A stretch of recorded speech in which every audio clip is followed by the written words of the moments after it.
Okay, നമുക്കിത് മണ്ണിൽ നിന്നൊരു നിധി എടുക്കാം കേട്ടോ. നിധി എന്ന് പറഞ്ഞാൽ സ്വർണ്ണകൊമ്പോ ഒന്നുമല്ല, പക്ഷേ ശരീരത്തിന് വളരെ ഗുണങ്ങളുള്ള ഒരു സംഭവമാണ് ഇത് കേട്ടോ. ഇതുണ്ടോ, ഇപ്പം മിക്കവാറും എല്ലാവരുടെയും വീട്ടുകളിലുള്ള സംഭവമാണ് ഇത്. ശതാവേരിയാണ്. അപ്പോഴേ ഒരുപാട് ഗുണങ്ങൾ ഒത്തുചേർന്ന ഒരു ഔഷധ സസ്യമാണ് ശതാവേരിക്കിഴങ്ങ്. അപ്പോൾ ഇത് മലബന്ധം, നെഞ്ചിരിച്ചിൽ, പ്രമേഹം, അൾസർ, മൂത്രനാളിയിൽ ഉണ്ടാകുന്ന അണുബാധ, പിന്നെ ശ്വാസകോശ സംബന്ധമായ അസുഖങ്ങൾക്ക് ഇതിനെല്ലാം വളരെ ഉത്തമമായിട്ടൊരു മരുന്നായിട്ട് ഉപയോഗിക്കാൻ പറ്റുന്ന ഒന്നാണ് ഈ ശതാവേരി കിഴങ്ങ്.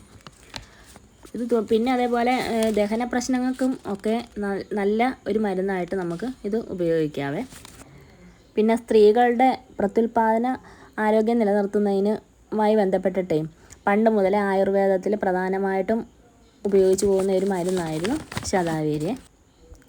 അതുപോലെ തന്നെ നമ്മുടെ കുടലിനെ ശുദ്ധീകരിക്കാനുള്ള കഴിവും ശതാവേരി കിഴങ്ങിനുണ്ട്. അപ്പം കുടലിൽ ഉള്ള വിഷാംശത്തെ പുറന്തള്ളാനും ഇതിന് കഴിയും. അതുപോലെ പ്രസവശേഷം അമ്മമാരിൽ മുലപ്പാലൊക്കെ കുറവുണ്ടാവത്തില്ലേ, അപ്പോൾ അതിനും നമുക്ക് മുലപ്പാൽ വർധനവിനും നമുക്ക് ഈ ശതാവേരി നമുക്ക് ഉപയോഗിക്കാവുന്നതാണ്. പിന്നെ രക്തത്തിലെ പഞ്ചസാരയുടെ അളവ് നിയന്ത്രിക്കാനും പിന്നെ കൊളസ്ട്രോൾ നിയന്ത്രിക്കാനും ഒക്കെയുള്ള കഴിവും ശതാവേരി കിഴങ്ങിനുണ്ട്.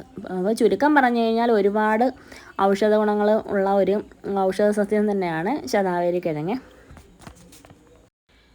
സ്ത്രീകൾക്ക് മാത്രമല്ല പുരുഷന്മാർക്കും ഈ കിഴങ്ങ് ഒരുപാട് ഗുണങ്ങൾ ചെയ്യുന്നുണ്ട്. അപ്പം അവരുടെ ശരീരത്തിൻ്റെ ഊഷ്മാവ് വളരെ ചൂട് കൂടിയ സമയത്തൊക്കെ ശരീരത്തെ തണുപ്പിക്കുവാൻ ഏറ്റവും നല്ല ഒരു മരുന്നാണ് ഈ ശതാവേരി കിഴങ്ങ്. നമുക്ക് അത്യാവശ്യമുള്ള സമയത്തൊക്കെ വന്ന് വേണമെന്നുണ്ടെങ്കിൽ കുറേശ്ശെ ഇങ്ങനെ എടുക്കത്തതേ ഉള്ളൂ. ഇത് മൊത്തത്തിൽ ഞാൻ ഊരി എടുക്കത്തില്ല. അങ്ങോട്ടുണ്ട്, നല്ലതായിട്ട് വളഞ്ഞു കിടക്കുക.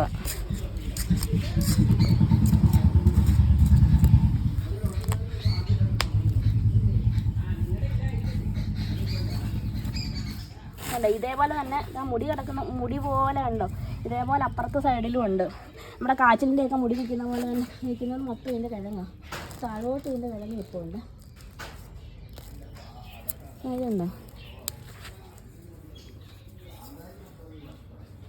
ഇതുപോലെ അതിൻ്റെ കിഴങ്ങിരിക്കുന്നുണ്ട്. മൂത്രം ചുഴിച്ചിലൊക്കെ വരുന്ന സമയത്ത് നമുക്ക് ഇതിൻ്റെ ഈ കിഴങ്ങ് ഇതേപോലെ എടുത്തിട്ട് നമുക്ക് അതിൻ്റെ തൊലി കളഞ്ഞിട്ട് നന്നായിട്ട് കഴുകി അരച്ചെടുത്തിട്ടും അതിൻ്റെ ആ നീരെടുത്ത് നമുക്ക് പാലിനകത്ത് കാച്ചി കുടിച്ചാൽ നല്ല പെട്ടെന്ന്, വളരെ പെട്ടെന്ന് തന്നെ മൂത്രം ചുഴിച്ചിൽ മാറിക്കിട്ടും.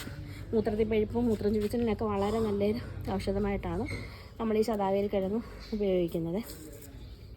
നമ്മുടെ വീട്ടിൽ ശതാവേരി കിഴങ്ങ് കിട്ടുവാണെങ്കിൽ നമ്മൾ കളയാതെ നമ്മളത് മൊത്തം പിഴുതെടുക്കാതെ തന്നെ ആവശ്യത്തിന് മാത്രം പിഴുതെടുക്കുവാണെങ്കിൽ നമുക്ക് ആവശ്യമുള്ള സമയത്ത് ഓടിച്ചെന്ന് നമുക്കിത് എടുക്കാൻ പറ്റും.